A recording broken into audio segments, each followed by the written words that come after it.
Shall we go again for another season? Why not? Why not? Let's do it. This is the Rebel Yell podcast, supported by MK Window Cleaning and Price Jones Electrical.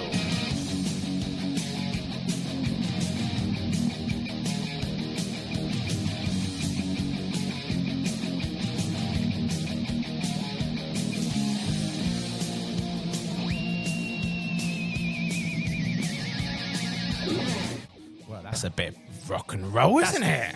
That's rocky, that is. That's very rocky. Welcome to the new intro, lads. Do you like it? You can tell we went to Oasis, can't you? Is that because we're hybrid now? We're hybrid. We got a hybrid. Well, that means we've got to do this more often. That's not going to happen, is it? So, welcome to the Rebel Yell podcast, back for 25-26. I cannot believe it. We're back. Well, I can't believe we're back. Yeah, that's true. Yeah, someone let us back. I think, you know what? The first thing I think we say, thank you to you listeners, because looking at the figures I was preparing, we've nearly doubled our listenership over the past season. Now, I think the three lads that street waffle and chat crap for like an hour and a bit, that's a pretty good achievement, isn't it, lads? It's not bad, is it? Gone from 10 to 20. Add a couple of zeros, mate. And a few more. I mean, thank you. Thank you very much. I mean, it means a lot. As you know, we just do this as volunteers. We don't get paid for it. We're supported by the Worthing FC Supporters Association, Price Jones Electrical, and MK Window Cleaning. And all I can say is thank you, because we wouldn't be able to do it without you. We're here in the 1886 in partnership with Jones and Tomlin. I think we have to say, Keith letting us in here, we've got to say that. So we're here. It's nice to be back, guys, because after Saturday's performance, I think, if it hadn't been for the red card of Joel, which, you know, Jacco, you think was quite harsh, I think, to be fair, I think we've done all right on Saturday, and it should have been a lot more if we'd had 11 men. You'd never have known it was 10 men playing. No. And then, Brett had a massive opportunity in the second half to go 2-0 up. And I think with another opportunity when Olde went through on the goalie, he should have passed the ball, I think. Things will warm up throughout the season, won't it? It was just so frustrating because we defended so well and were so organised. And then 91st minute, that free header, and you're like, hang on, we've done so much, worked so hard. Yeah, but after that, we still came back the last couple of minutes, to the Bath goal. But, if this is something to set the start of the season, I think there's worse ways to start it, isn't it? That was a long way to go, yeah. We've got some exciting conversations coming up. We finally get our number one fan, Shan Toms, on the podcast, and he's been going on at us for the past however long since he's been there to be on. He's finally about to on his birthday, guys. On his birthday, I mean, that's dedication in it. Should have bought some bit. Actually, Spencer, you should have gone and got some Maru from the tap over there. I'm sure no one would know. But I just can't believe it. Doesn't seem like that long ago. We were in the Tarring Club for our pubcast, and thanks for the reception of that. I really loved that. It was a lot of fun. A few beers, bit merry, nice way to support the end of the season. Yeah. It's something we tried differently, and it was fun, wasn't it? It was really good fun. It was really good reaction as well. Yeah, so you enjoyed it, didn't we? We did. Well, you didn't get that pissed, did you? Because you were driving. But next year, if anyone wants to sponsor, not the Tarring Club, if anyone wants to give us free beer, Brewdog, I don't know, something like that. Some nice IPAs. The Tap House, do you want to give us some free beers and sponsorship? But it was really good, really interesting, and I can't believe that only feels like yesterday, but we're back for the new season. And there's been a lot of changes around the club, hasn't there, guys? Massive. We've got new squads, we've got new managers, the coaching staff, we've got, women's have pretty much completely rebuilt. The club is finished, we've got a fan zone, we've got a new mascot, Mackie the Mackerel. I'm cueing you for a dad joke. Come on, Spencer. Right, he clapped instead. No, it's a Slap for flapping. Don't really want to know what that noise is, Spencer. Don't keep it quiet. Anyway, moving on. Anyway, Mackie the Mackerel on Saturday, guys. Fantastic response to it, wasn't it? It was just fantastic. It was so rewarding to see the kids, the fans, the adults getting selfies, and thanks for the club for allowing it and supporting it, and Speedy Freight who have also helped sponsor it. It's fantastic, isn't it? Yeah, and I think you alluded to there was some negative comments earlier in the day made about it. Whatever you do, you're always people are not going to like it. But you know what? Who cares? You can't keep everyone happy all the time. And it's something for an element of the fan base that is lacking. Well, something for the kids, something for the parents and the family. As I said to you guys, I was on cloud 9 coming out of that, after helping him as Mackie's mate. It was fantastic. It was just such an amazing to see the smiles on kids' faces, adults loving it, selfies, and it's all over social media. So, but Did the Bath supporters like it as well? Yeah, so there was one. Yeah. So there was this one kid, and I mugged him off right in front of it. So there was this one kid that as soon as he came in wanted a photo with Mackie, and he was like, "Oh, give me a photo." He was all that, and then as soon as I walked around with Mackie, "Oh, wanker," and I went, "Mate, you literally took a photo of him at the front when you came in the ground. You wanted one straight away, and you asked me to take it." He went all quiet and shy. He was, "Hey," all his mates like that, you know. But this was it. It wasn't just the kids and the families and that getting the photos. If anything, it's more the photos of the lads in Stone Island and everything getting photos done with the fish. Getting a badging with fish. Yeah. Should I do a special badging jacket for Mackie in the winter? No, thanks. Get his badging. No. Oh, okay. I thought it'd be a good idea, but you know. Hey ho. I was going to get a Stone Thailand for him, but you know. Anyway, coming up on this episode, we've got the new women's assistant manager, Dan Groombridge. We've got Skye Bacon, one of the new players. We hear from Aggie. Temi apparently is officially going to come on the pod. And Brad Dolaghan, he's gone from being an iron to being a fishy. Again, after one season. So we look forward to speaking to him because obviously he's grown as a player. He was a youth player before he left, and he finished the season really well, signed for West Ham, and he's been fantastic in pre-season. I mean, it must have been just desert scoring a hat-trick against his old club on his debut for the club. You knew it was going to happen, didn't you? Oh, mate, it was fantastic. Written in the stars. It had to happen on the day. It was fantastic. So, should we, without further ado, I think we should speak to Dan Groombridge, who's the new women's assistant manager, because JC's on another wedding again, or stag do in Spain, you know. I think it's but now he's got someone to push towards a podcast. says the guy who's never in the country. Judith. Pot kettle. Yeah, I'll take that, guys. But let's speak to Dan and Skye. We'll speak to Skye first, and then Dan Groombridge, a new women's assistant manager, are here on the Rebel Yell podcast for the first time. This is the Rebel Yell podcast. Skye Bacon, how you doing? I'm good, thank you. How are you? Yeah, welcome to Worthing. Thank you. How did the signing come about, firstly? What was it? Sort of what you see? Because are you a local girl? I live down the road. There you go. I've worked with JC before. Mm-hmm. So obviously had a few chats with him and just kind of couldn't really say no. It's a good club. You obviously seen the probably the progress of the women's team over the past. God, how many years would you say? Like 5-6 years, I think, since John and Kelly, and you know, moved from up through the ranks. COVID. And then the sideways move. I mean, with the sort of staying in the Southwest League, was that a sort of game changer for you, or did it not matter? Because obviously it's quite a long way, and that's what a lot of girls sort of have said. There was a problem. I mean, I think because obviously Tier 3 last year with Lewis, and then previously Wimbledon, like that was the whole South area, so that was a lot of travel. So I think the Southwest wasn't too much of a like neither here nor there really. The travel, it's all right. Yeah. So what do you bring to the club? Like what sort of type of footballer are you? I'd say I'm pretty direct, fairly quick. But yeah, that's about it really. Just a bit of attacking play. Have you got a goal in you? Goal or two? Hopefully. A lot of assists, but maybe one goal. So you're playing for Lewis. What was it like playing for Lewis? Because obviously they're in the news a lot lately because obviously they're struggling financially, which is sad to see. But obviously we like going to Lewis when we used to play in the Nismin League. It's a good away day. What was it like playing for them? Because they're quite historic as a sort of women's club, especially. Yeah, I mean it's like very community like orientated. A lot of like events, a lot of like support from the locals, and like obviously the support on a match day is great. But yeah, I don't know really. It was decent, and obviously I was there when I was younger, so going back there was nice. See some familiar faces. Yeah. So Worthing. Yeah, but it's definitely what we're trying to do here as well, isn't it? More community based to get more people in, especially for the women's games.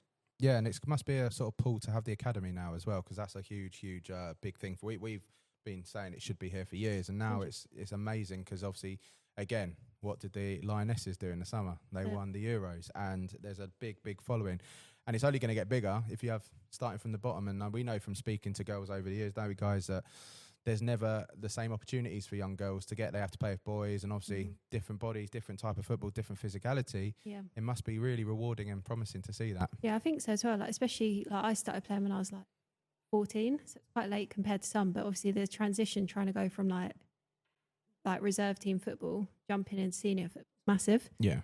So I think obviously having the reserve set up now and the academy in place, it just bridges that gap and makes the jump a little bit easier. Yeah. So really good bunch of girls that you're settling in with? Yeah, really nice to be fair. I knew like I'd say probably half of the girls from like previous clubs playing with them and stuff. But obviously there's a lot of new faces. But everyone's super lovely, good bunch. So should be a good season. Yeah, I think that's in general what they always say, isn't it? That the girls are really tight, they're always a good bunch. And I think that's the making of a team. Yeah. Yeah, it does make a big difference. I think for the first year, there's been a lot of changes, like more than ever. Like, you know, I think there's one that's now been headbutting and's now out for a while, hanging around. It's a complete rebuild with new staff, new players. So it must be really hard, but it also must be quite nice for you because everyone's sort of starting on the same starting grid rather than having to fit in like from before. Yeah, it's definitely, I think like it's never like hard going into a new team, but like when you go in and they're already kind of like a really solid base and a bunch that have been together for like 5, 6, 7 years, it's quite hard to kind of get your toe in. But when you obviously come in here and it's like a complete blank canvas almost, I think everyone feels like they're all on the same level to start, which is quite nice. Yeah. Any initiations yet? No, not yet. But then Sunday's away and that, so normally first away trip. But On we'll the bus, see. on the coach Yeah. out there, So I think also when you say congratulations, you got engaged over the summer. Was thank that you. a complete surprise? Was it? Or were you expecting it? I mean, it's a lot of people have been asking, so I think we've been together like 8 or 9 years now. Wow. But I mean, we already have a cat in a house, so that's basically you're a like cat. We're cat daddies, so we already can be friends. So there we go. So that's basically commitment. Yeah. But yeah, no, I didn't really know it was coming, to be fair. And then on the day, I was like, "You're acting a bit shifty. I think something's happening." But yeah, no, she did very well. So. She did. It looked like quite a romantic proposal. Was it on your holidays? Wasn't Yeah, it it was as on well? holidays. I think it was supposed to be like Saturday or Sunday of the holiday, like halfway through. But she was like, I couldn't wait. So it was like first day, just get it done. You hear it all the time because Yeah. she probably would have been bricking it going through security. Yeah, airport oh no, if you don't found like it, everything. Like normally I everything pack the bags, and then the day before I was, oh, do you want me to put your passport in the bag? She's like, no, I'll do it myself. I was like, okay, like you do it. And then like running through security without me, I was like, So have you set a date for the wedding yet? no, we're sorting out an engagement party. That'd be cool. So that's exciting. I've heard they hire this place out. You might get just a about to say discount. that. No, we're going to Rockwater. So I think they sponsor here, don't they? Yeah, So I think they sponsor here, but no, we're going there. But the wedding, I don't know. That's a lovely venue, actually. We went there. It's really nice. Season men's do. They had it in there. It was really, really lovely, Yeah, it's actually, to be nice. fair. So that'll be a nice thing. So back to football before we move on to the all-important Yes. question, which you don't know yet because you haven't Oh, listened to his yeah. podcast before. Goals for the season. Yep. What are your goals? I think personally, it's just a good year to kind of get confidence back, get back to hopefully playing like full 90s week in, week out. Because like last season probably wasn't my best. I mean, I'm always more of an assisting kind of player. So I think like goal involvements, if we can aim for around 30, whether that's assist, that would be like a nice amount. And then obviously as a team, I think it will be quite interesting to see because we don't know how we're going to do. We're at such a new bunch. I think if we can aim for like top 4 table, county cup at least semis, if not. And then obviously FA Cup as far as we can, really. Yeah, well, we That's look forward to it. I don't think we set the bar too high, are we? No, not too high. Nice and easy. We like to start hear with. it. We like to hear it, though. Yeah. I like the positivity, you know. I think that's good to hear. Gotta be. So, who's doing it? Go, Jacco. Jacco, go on. I can't remember the question. It's been so long. That's been a couple of months. Oh, actually, no. We are looking for a fun fact about you. Interesting or Or an fun fact? interesting fact. So it could be anything. I don't know. Like first day at school, isn't it? Yeah, Yeah. but you haven't got a whole team to say it in front of. There's only like 6 of us in the room right now. Yeah. Don't know. But one of your previous teammates lost a kidney playing football. That's a high bar, that one. That's That's a high very bar. high bar. I can do a Rubik's Cube in 30 seconds. Yeah, that's Oh, there you That's go. nice. That's a good Yeah. one. That's quite good. Have you tried to break the world record or whatever? No, I'm Isn't not. it like 3 seconds or Oh, so something it's a stupid? kid, there's a kid who does it in I literally can't. like 2 seconds. With my nails. I can't. Oh, It's too break much. right, Yeah. go that, yeah. And No, I'm, but that means you could pick off the colours, couldn't you? And then restrict Yeah, I it could like do. that. Yeah, make it could easier. do. And then I'm blind in my left eye. Oh, That's okay. quite a fun fact. But that's about as exciting as There it you go. gets. No, Oh, wow. that's good. You've given us 2. Yeah. For not having any a second ago, to giving us 2, that's perfect. Yeah. Well, Skye, it's been lovely talking to you. Good luck for the Thank you. season, and we look forward to catching up at some point throughout. But thanks for coming on the Rebel Thank Yell you. podcast. Thank you. Thank you. This is the Rebel Yell Podcast. Gents, JC decided to go back to Spain. So Why? I think he's used wedding as an excuse quite a few times this summer, hasn't he? 2 of them. 2. Yeah, Yeah. there you go. That's And a good excuse. when it wasn't a wedding, it was a stag do. Yeah, he's missing his Dues. he's missing his tapas, isn't he? The restaurant in Worthing ain't good enough He claims to hate the hot weather though. for a Spanish man. But isn't Yeah. he from? No, he's from Madrid, isn't he? So He said he'd rather live in Iceland.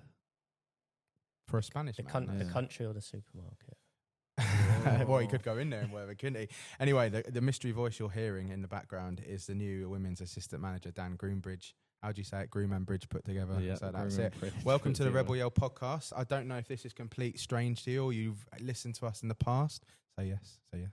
Say yes. Yeah, of course. He's a number one subscriber. Cool, I was here on Saturday. Cool, There you go. Well, we obviously met on Saturday, which is good. Nice. Was that your? I guess that's your first proper experience of a men's match day, or have you been No, a I've fan been here a few before? times Yeah. before. I live literally 10 minutes away. So that's why JC's hired him, because he literally just, if he can't Lives be local. bothered, he's like, yeah, put him well, he down lumped the me road, with all yeah. the equipment on Tuesday. Yeah, oh yeah, in my there you little go. car. There you go. That's it. That's the way. Innit? That's what the gaffer does. He delegates, Yeah. doesn't he? So, welcome to Worthing. So, Thank obviously, you know the club, you know the rise. You know it's been a fantastic sort of rise for both the men's and women's team over the past few years.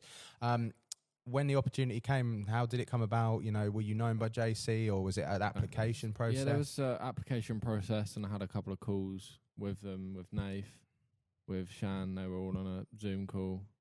So we had like the brief introductions, just getting to know each other. Then I came down here for a chat, and then said I was the strongest candidate, which obviously was happy with, and I jumped at the chance, to be honest. Very good. So, it must be a great sort of thing to see. I mean, you've been to the ground before, but seeing the facilities now and everything, it just has, you know, you've been a local guy. It must have just been crazy to think, now I'm actually part of this club and I can be part of the history here. Yeah, definitely. As you see, like last couple of years, the stadium improvements are just carrying on, and probably like a League Two standard stadium, I'd imagine. Yeah, yeah. For the facilities, you can't really complain They've with got us a all. really good substitute board as well, haven't they? You know, I don't know if you've seen our substitute board yet. He hasn't. He's looking all confused. They probably haven't charged it up. They probably be flat for the verse. Make sure you charge it. You'll understand why, JC. Ask JC. Your career.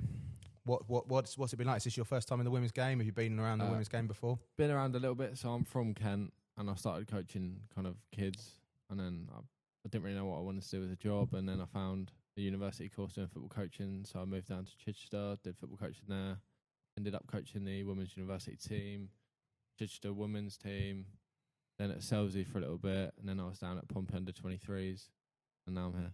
So what was Pompey like? Was that sort of, were you using the same facilities as the men's? Were you in the training ground? No, and sort so of it was sometimes we were at the men's training ground, not very often. We were kind of between Havant and Waterlooville and Roco and the new Moneyfields ground. That was sort of our base towards the second season. Yeah. So like good facilities, but kind of spread all over the place. We never really had like a permanent home as such. But really good place to be a part of, being a Pompey fan as well. It was nice to be part of the setup and to get coaching. He's and smiling. surrounded by good, Why are you good smiling? coaches as well. I'm not smiling. Because his son's a Southampton fan. His son's a scummer, as you call it. Do you know Yeah. what I mean? You know, that's it. But, you know, let them. Easy, lads, easy. Yeah, I'm not saying anything. He's just got a big grin on his face right now. I'm keeping quiet. So, yeah, that's pretty cool. So you've been able to sort of represent your boyhood team, and now you represent your local team. How would you say your coaching style is? Well, quite loud. I like to get my kind of opinions on the pitch in a kind of a loud way, just motivating. I'm never really kind of someone to put someone down, but if I see something, I want to get it on the pitch as soon as possible. I'm kind of quite forward and direct. I like to be involved in it, even with when I'm coaching. I like to be involved in the session so I can feel it and help the players improve. Yeah. Do you find it like, you know, obviously gone from kids to then under 23s to women? Have you found you've had to take different approaches in every job you've done? Because obviously it's not definitely. the same type of person or people, or even sex. You know, do you have to sort of adapt your coaching style? Yeah, to definitely. I think you have to watch your language, obviously, with kids. Fit? and Yeah. I bet that's quite hard sometimes. So yeah, the parents no. on the touchline are probably worse, aren't I'm they? worse on the Xbox. Yeah, when I'm there you go. with my friends. But so I was doing a lot of goalkeeper stuff last year, and the goalkeeper was 16. So like the way you spoke to the goalkeeper was different. And how you then spoke with Molly, the manager, with then some of the girls that were kind of like 19, 20. So you mentioned the goalkeeper was 16, and obviously there's still some safeguarding things. How does it work with a team with under 23s, somebody so young? So pretty much all of our players were between 16 and 18. I think that's the approach that Portsmouth kind of took. I think there was 2 players over the age of 19. Okay. There was always like more than one coach present, so you never kind of one-to-one with them, and it was always on the pitch. So like nothing could obviously really happen. Not that it would ever, but yeah, there was always coaches present. No, it's and interesting. obviously, Yeah, like, it's interesting. Because for obviously example, in the changing room, obviously you couldn't have just one male coach in there. You'd have to either all be in there or be with at I was least watching one the other. game the other night on the telly, and there's an under 18 year under 18, he had no shirt sponsor because it was a betting company. Yeah. And he played in Oh, the really? first team. Isn't that like West Ham? They don't have it on their kit, don't they, Spence? You know, they don't have the younger teams don't have a Yeah. sponsor. There was a game last season in Premier League. Leicester player came on. He was 16. Oh, and it didn't have a Oh, that's sponsor. On, but the interesting. rest That. of them did. Yeah. Yeah. You learn something new every day, didn't you? There you Yeah. go. There you go, Mr. Facts. It's either dad jokes or facts. No, it's one or the other. So how have you fitted in with the sort of team and the girls? Obviously, as we said, to Skye, and completely new, pretty much a completely new squad. A lot of departures over the summer, complete rebuild the academy now. Obviously, Gemma coming back as a coach, which is fantastic. Because I think one of the things the girls last season, just from talking to players, they'd love to have a woman on the bench, like on the coaching staff. Because I think I think it should be in the women's game. There should be women on the bench and part of the coaching squad. Yeah, I think it's important because obviously there's sometimes sensitive issues that women don't really want to approach kind of male coaches with. Some are confident with that, some aren't confident, so it's good to have that there. But it is a complete rebuild, very different to last year. I watched a couple of games of the women last year and kind of the squad's completely different. So it's a rebuild. It's kind of assess where we are. Yeah. And then go from there, but we're working really hard on off the pitch. I think one of the things we commented on last season, especially towards the end of the season on the podcast, I think some of the girls, some of them that have actually stayed, they were quite disappointed that some players left when they realised there wasn't anything really to play for in the season. They just decided to leave the club, leaving, a couple of games, gents, wasn't there? One substitute or something like that. Do you get the sort of feeling that these new players you sign are here for the long run, no matter how the season's going or not? Because I think they're a lot younger than what I've seen for previous years. We're getting a lot of kind of younger players in. We're still building the squad. I think there still needs to be a few more additions, but the kind of average age of the squad is probably a lot lower. We want them to be hungry and to fight for the badge and want to be here. Yeah. Rather than just being here because kind of they're with their mates as well. Like they're all getting to know each other still. They're all building that relationship on and off that pitch. But yeah, we want to keep as many as possible for a kind of a longer. Do you think maybe that was, in some ways, sort of, it was almost good to have a rebuild because obviously, like, people got too comfortable, maybe, and as you say, that when you're not, we know that the women's players aren't paid, so there might not be that thing. I can't be bothered to go all the way down to the West Country on a Sunday. I've got my mates here, but then my mate leaves, and then like that. At least it's a new squad that they're. I know some of them know each other. You're often going to have that in sort of Sussex and Surrey and Hampshire. They're going to know. I think but potentially there was a lot of issues with travel. I get that. One of our games this season down in Plymouth, we've got like 3 or 4 in Bristol. So there is a lot of travelling. I can understand why some people have left because of that. Money, of course, obviously money makes the world go around. We can't always do things for free, but we're just trying to build a culture and we need people to be invested in that culture, and if they're not and they want to play elsewhere or play local football, then that's up fine. to them. But they should know what to be expected before they sign the club. Yeah, of course. I think it's a big club with big facilities and on the rise, so we want people to be here and want to be at Worthing. Keen to play, keen to develop. Absolutely. Individually, keen to develop in a team, in a club. Yeah, why not? And are you involved with the academy as well, or just the women's team? No, so we train with the DS. Like occasionally, we have some of the DS players train with us, but it's something that we're looking to integrate as well. I think we've had quite a busy summer trying to get people in. I think once it settles down, we can then go and be part of the DS and the academy a little bit more. Well, just before we ask the question you've already been prompted about, obviously podcast royalty, Elle suffered quite a serious injury on Sunday pre-season. Our thoughts go out to her. I've been in touch with her, and I think she's having tests tonight as we record, like on Thursday or today. How is she from what you've understand, and have you got any sort of time frame that she might be back? Because obviously that she loves this club, and that's one of the reasons why she stayed. And her parents are always there on a match day, and are great people to speak to. Dawn and Brian. So I'm sure they're struggling to see their daughter in a way like that. I mean, I think she's glad it happened after Marbella, because I think she would have been gutted if it happened before Marbella. But yeah, I didn't actually get to see it because I had to leave at half time. But yeah, it didn't sound like a very good injury at all. And I believe, I don't know if everyone's aware, but she's having surgery on it. She is actually having surgery. I believe so, yeah. And I think she's going to have to come back with a mask. So not sure what the time frame is at the moment. So it could be anything. Merchandise idea. You can't rush that. But our health's more important than football at the end of the day, isn't it? So she's a fighter whenever as well. she's ready to get back on the pitch, then we'll welcome her with open arms. Nice. Hopefully she gets well soon. I think, to be honest, guys, it's a bit of a weird way to, like, we know she loves the podcast and wants to co-host it with us every time we do it. It's a bit of a weird way of going about it, don't you think? Yeah. Like getting yourself smashed in the face to actually have some time on the sidelines. But hopefully she'll be with us next month. We said, like, come and co-host it with us, get her involved. I'm sure she'll come down to train. She feels like it. So goes out to her.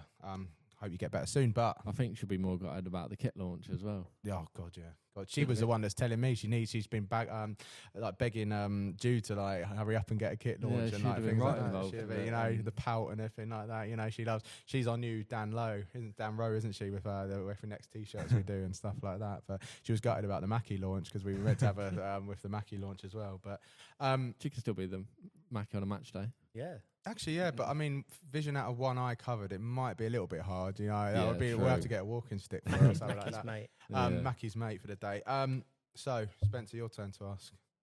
We'll take it in turn. We've got lots of them to do tonight. Tell us an interesting fact about yourself. Oh, he didn't know that was coming. I know. He looked really What a surprised. Yeah. Don't know if there's that many, but I play bowls. It's Okay. like the typical old. Is that why you're in granddad Worthing? sport. Is that why you live in Worthing? Over the World Bowl Championship. I don't or actually something? play for Worthing. I used to, but yeah, I'm going to play in the Nationals next week, so I won't be here next week for the game. Yeah, I'm pretty good at that. There you go. Okay. I mean, I can't ask you a question about bowls. I ain't got a clue. I just I mean, I've you been throw playing it or since something, I was don't 8, you? and it is typically a granddad sport. But did you play it with your granddad? Is that Yeah, what got yeah, you that's into how I it? got into it That's when I nice was to keep 8. his legacy on like that. Yeah, though, and everything like definitely. that. But I'm not saying I'm sure he still is. Yeah, He's no, still he's- yeah. he's But in the future, I'm still saying he's dead. He's kicking. in the ground. Yeah, no. He's still kicking. Yeah. Not playing bowls, but Is yeah. he now cheering you on the sidelines? Go on, Yeah. Dan. I don't know, Yeah. do you do that at bowls? Go on, Dan. Don't think you do. I don't think you do. It's quiet, isn't it? Well, it gets quite rowdy. Should we when go me and my support mates him one play. time and start doing chants on the sideline or something like that? Yeah. Get Bigsy there, Get some flares. shouting. Get yeah. involved at Hove and Kingsway. Flares, yeah, we'll do it. Based on your experience along the sidelines and opposition manager, I don't think we should go. No. No, I I've don't know if had some, JC's briefed you, but I'm sure you'll hear about it. Yeah, but well, I had a couple of incidents last year with other managers. yeah. Yeah. Just calling me names for no There's reason. going to Was be it some. Bridgewater, wasn't it? Our one. Yeah, there's going to be some interesting characters you come across this year. Yeah, I mean, there was in the reserve league. I think there was an incident at Moneyfields.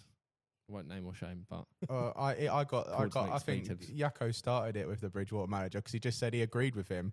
He wasn't being rude. He agreed with him. Jacco, mate, I agree with about you shouting at the line. He goes, did I ask you? Well, that's going to start us off, isn't it? Yeah. Yeah. And then he took the mickey out of my jacket, which was Larry, and everyone takes the mickey out of the jacket. So the it's, tensions fair. are high. Quite. Fair They comment. get Fair high on the comment. third line mid-game, but yeah, he was weird. It was funny. He was trying to like shake JC's hand. JC just like, go away, leave me alone. Anyway, good luck for the season. I'm Cheers, sure thank you. JC will push you our way a few more times this yeah, season. we need as many people down there as possible. Yeah. Please do come down and support. Hopefully with the DC and everything like that, or DS. Absolutely. Sorry, DC. That's a ACDC. comic. Yeah, ACDC. And hopefully we get a bigger following. You know, Yeah, it'd be get nice. as many people down there supporting as possible. Yeah. Yeah, It's much get down. appreciated and needed as well to cheer the girls on. Fab. Dan, thanks very much. Good luck for the season. Cheers, thank you. Cheers, Dan. This is the Rebel Yell podcast. Really good to hear from them, guys. Yeah, Really good. It was to really hear. good. Yeah, really good. Interesting thought. Dan comes across really well because he's got a wealth of experience through the game, through, you know, youth players, women's game at university, and now here at Worthing. Skye, she, bless her, she was nervous when she came on, wasn't she? She was a little bit nervous, but they all are when they come on. And then she relaxes and she's like, she's loving it by the end, wasn't she? Yeah, she was. So that's And, good. you know, like we said before, there's not many other clubs do this, you know, for the men's team and the women's team like us.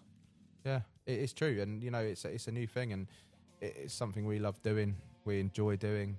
Yeah, but also they're part of the club, aren't they? They are. And it's great to see this season we've got a women's academy, a development squad. I mean, how amazing is that? Like, finally, after all these years, with the Lionesses winning the Euros again after the most nervy. Spencer and I, we were at the Formula E in London and we watched the second half in there, and it was nice on these big, cosy beanbags. And it was a nice little celebration at the end. It was fantastic. Yeah, I don't think I want to see a penalty shootout ever again. No, I don't think I do. I hate penalties. I hate penalties, especially some of the penalty shootouts that the women did over the tournament. Some awful penalty shootouts, but it's all good for the club, isn't it? You know, because there's going to be that interest in the women's game, and they're going to be pushing towards girls wanting to play football and they're not having to play with boys. They can play in their own sort of. It sounds like they've got really keen players this year, really keen team. They really just want to go out and play and do the best they can. Brilliant. It's been fantastic. He's been begging to come on the podcast for a long time. He has. It's his birthday today, so should we give Shan the best birthday present in the world? Might as well, eh? Yeah, let's speak to Shan Toms. This is the Rebel Yell podcast. 1, 2, 1, 2, 3. Happy birthday to you. Happy birthday to you. Happy birthday, dear Shan. Happy birthday to you. Woo, woo, woo, woo, woo, woo. I'm trying to find the button. Can you guess its size? Right. Shan Toms, welcome to Rebel Yell Podcast. You've been pestering me since you've been at this club to come on this podcast, and you've chosen, we knew it was your birthday. Yeah, and we decided it would be the best birthday present ever to get you on the Rebel Yell Podcast. I can see it's made your day, mate, hasn't it? I'm genuinely privileged. I've listened to every episode since. Actually, I listened to episodes before I joined the club, actually. That's God's honest truth. Can you tell how it's the quality's got better over the years as well? Yeah, much better. And you've different location now as well. Yeah, we're in the very nice 1886. Now, I really, as director of football operations, I don't know how much clout you have.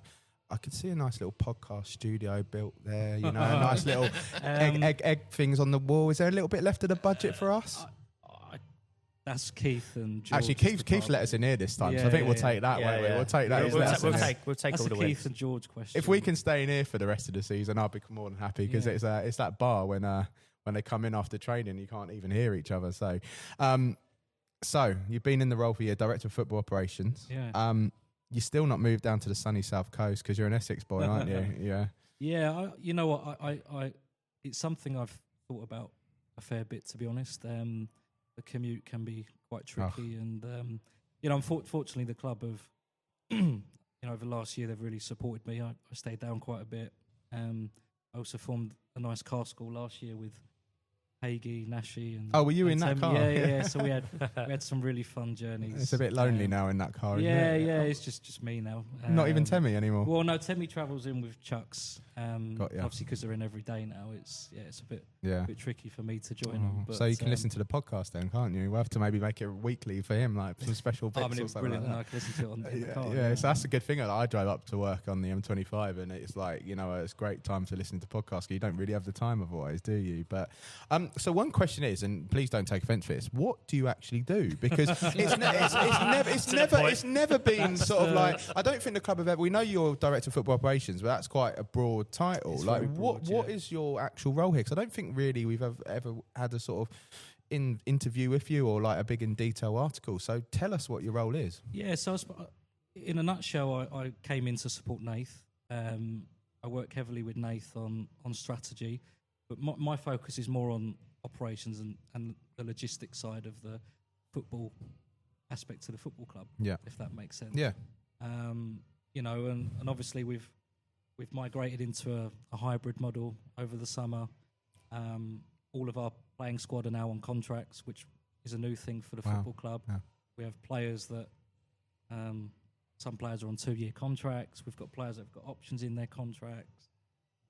We even bought 2 players this summer, so it's a lot of change. And I think that's, you'd have to ask Barry and Nathan this, but I believe I was brought in to help bring that change. Yeah, because I think we heard around when you were signed, it was to sort of make the club professional. That's kind of would you say if you did it from a sort of non-detailed view, it was like professionalise the club? Would you say that's what you're trying to do? Yeah, that's not to say the club wasn't. No. But obviously they've gone from a non-league Sussex club of a sleeping giant to what we see now. And I guess if you're saying to us every player is now on contract, I didn't even know that, and we bought players, I didn't even know that. Yeah. And that is something that must have been a project to start last season, and because we always know there was that rumour. Barry's told us end of season we're always looking. George's next 5-year plan was to make us a full-time professional club.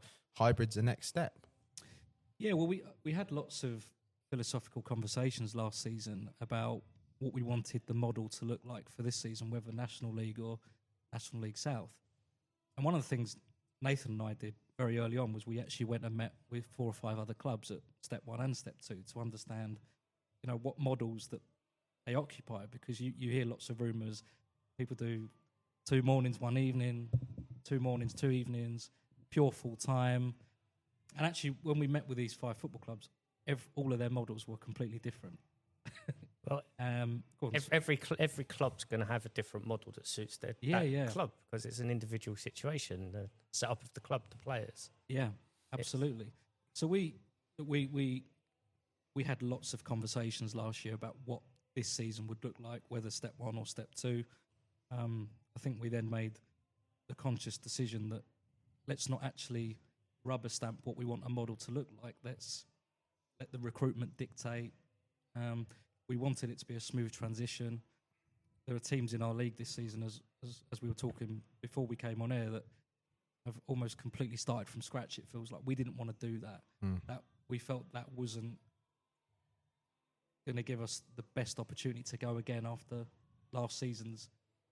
I still think last season was a successful season, despite not getting over the line. I'd say it's the most frustratingly decent season I think I've had as a Worthing fan, because we were so bloody close to achieving that ultimate goal, but it just wasn't it. But we all had many great times after the disappointment the year before.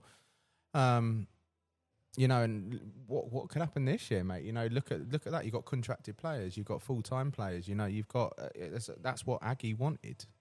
Yeah, and I think that was the ambition going into this season, was how can we take the momentum from last year and go again?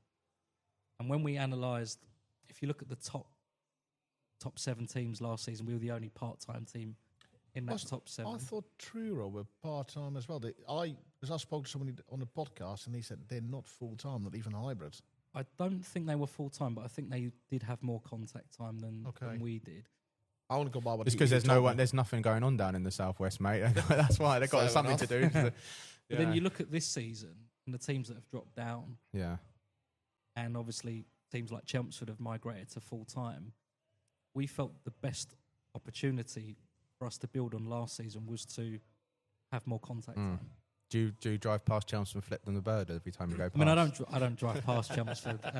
Little detour. Yeah. It's going to sound like one of those sort of business phrases, but it's a very organic process. It is. All right, Mr. HR. And we wanted to make the transition smooth. I think I might be proven wrong, but I think it would have been a disadvantage for us to have completely ripped up the book and started again. I think that would have brought a lot of change to the playing team. I mean, it's a testament to the football staff, because we know from our relationship with players that of course they're going to get approached in the summer. They are, because we had a bloody good squad.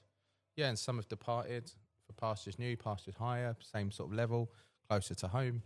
But to be able to, I think, statement signing to get someone like Colbrand to stay, because every season he has been offered contract after contract, the club's higher, and he loves it here. And to have him as your captain and build a squad around, and Spongy, for example, a massively important player last season, to have that, and all these new players that have got experience at this level below, or some sort of blooming, they're growing and feeling their game. I'm still surprised we've got Harry Ranson. How the hell we signed him? I really don't know. How good was he on Saturday? Yeah, great player. He's a fantastic player. He just brings a bit of calmness to the back, and the touch. It's what you need sometimes. But the touch he made just before half time with a player on the side of him. Yes, that was just Rolls poetry. Yeah.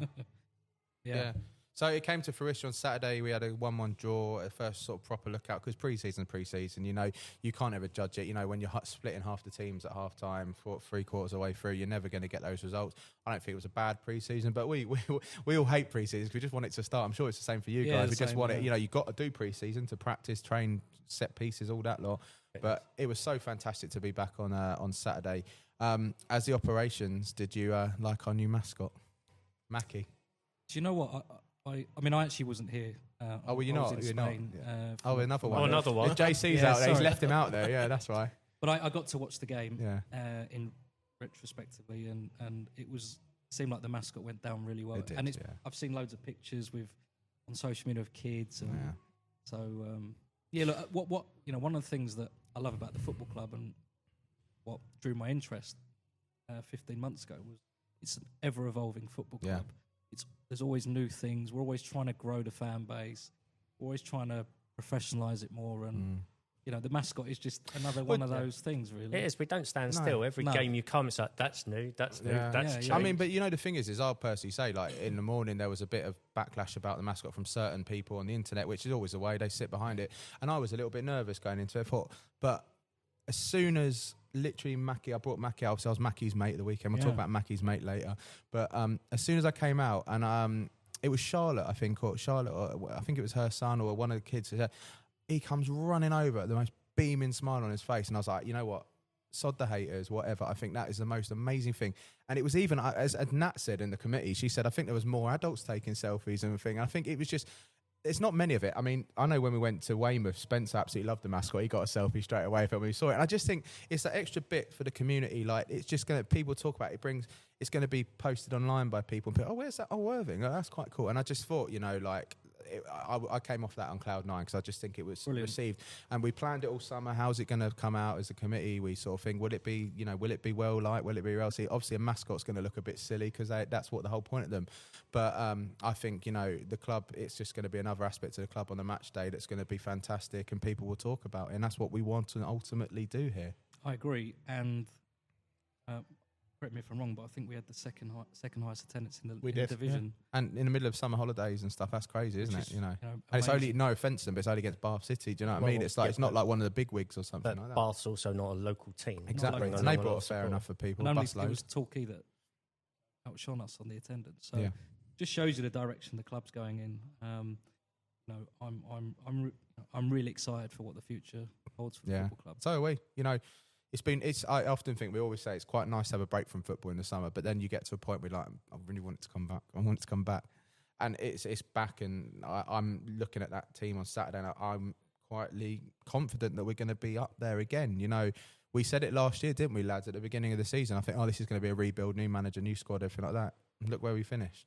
With a full-time hybrid model now, contracted players, you know, we could...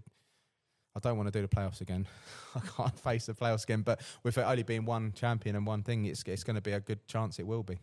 Yeah, I think winning any league is difficult, especially when there's only one spot up for grabs. But the ambition is to be up there again. And I think we have to look at that more contact time as giving us the extra edge. Yeah, great chat. And as a regular of the podcast, you know what's coming next. Jacco, come on, your turn. Can you tell us an interesting fact about yourself? He gets less enthusiastic every time. It's like me again. The thing is, I'm a really incredibly boring person. So I'm sure everyone says that all the time. I genuinely don't have any interesting facts. Genuinely, I'm trying to think of one tomorrow. I get told I look like Tom Cruise a lot. Okay. A lot. Actually, I can see a little bit. A lot. Height-wise. A lot. Yeah. I get told. I don't know if that's an interesting fact. But I get told that. So if anyone wants to hire Mackie and a Tom Cruise lookalike for their party, come to us. We've got Shan's details. Yeah. But good luck for the season. You know, thanks for what you do. You know, it's great to chat to you. Finally, get you on. I mean, I think the problem is obviously with you being driving back and forth, you're not always here. But you know, not always around. And we are. I'm not just saying this, but it has been the busiest off season I've ever experienced. You know, the transition to a hybrid, and it's little things like we got the gym space back. We had to sort out food provision. We've got all these contracted players. There's a lot of governance involved during the summer as well. A lot of governance involved in the summer as well. So there's a lot of work that goes into getting ready for a season. Mm-hmm. But don't they always say football clubs, the off season is the busiest part of the season? It is. It really is. Yeah. I mean, me and Nathan like, let's put a cigar in and put our feet something. That's what he's doing in Spain last week. Yeah. No, I mean it's been, and honestly for Aggie's been really busy as well. I mean, I'm sure Aggie would tell you when you speak to him later. I mean, Aggie and Nath had some real hard negotiations to do with players over the summer.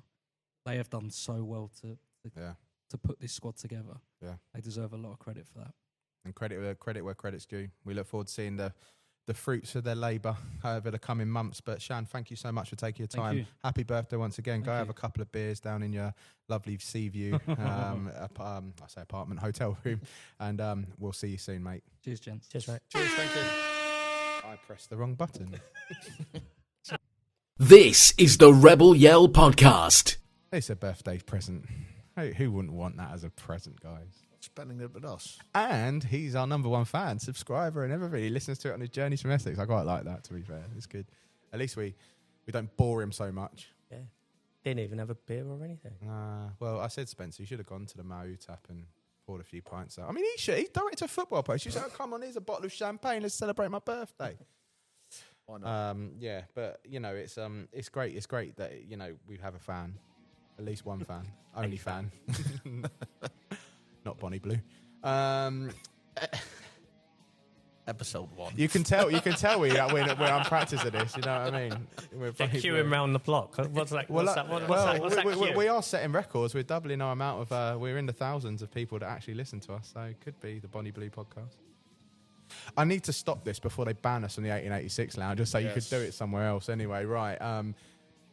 We've got a new media guy as well. We have. He's named after a Beatles song. Well, it probably isn't, but it could be. We should have asked him that. That could have been of his interesting facts. Sergeant Pepper. And the Lonely Hearts Club band thing.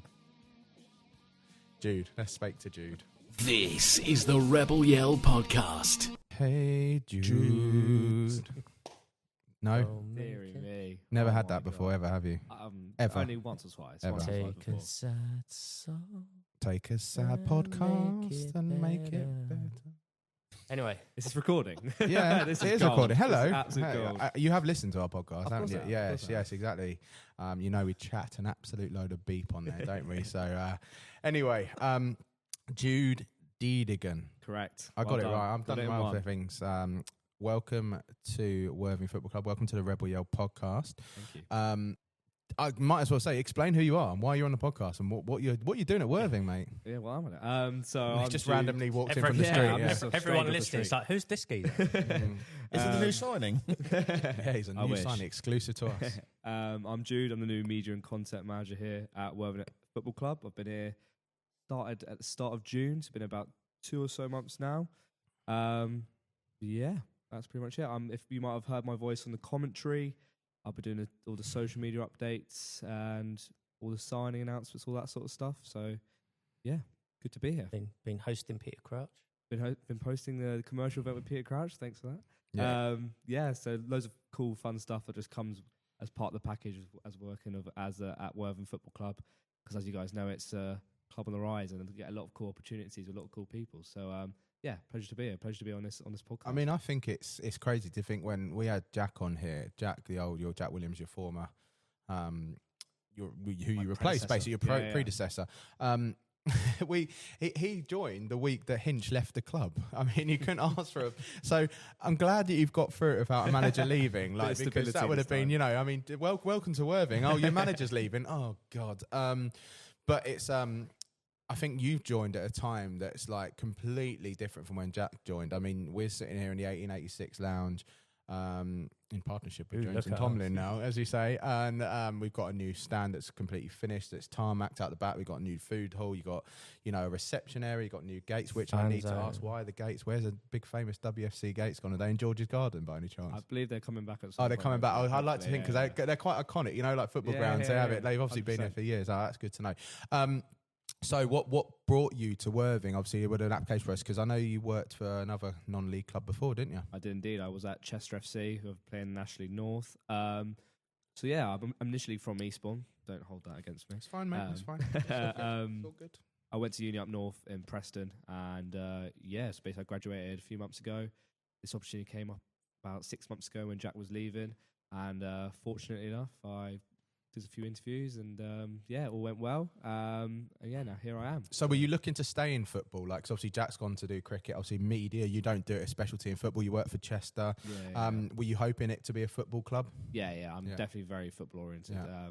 Always have been. I think definitely at like university had to diversify different sports and stuff. But yeah, I'm very much football mad. And yeah, definitely is the aim just to stay in football for the rest of life. It's a good gig, isn't it? So Yeah, football's always been his goal.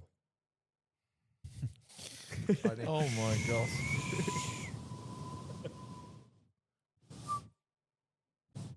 Welcome to the dad jokes. I thought I was bad. I know I normally lower the tone. He normally just does the dad jokes. We've all got a role here. So what was Chester like as work at? So how did that role come about? Did you have to apply for a placement as part of your uni work and sort of like that? Or did you just do it and you're sort of off your own back type of job? Yeah. So luckily enough, one of the lecturers took a bit of a liking to me, and the opportunity came up, and he chose me alongside another one of my students, who was one of my good mates. I was there for 18 months, and sort of my role progressed as I got sort of more confident and more immersed in that world. So I eventually ended up sort of leading the matchday media sort of side of things, which gave me obviously great experience to be here. Chester is I don't know how much you know about Chester, former It's EFL a side. lovely city. Lovely place.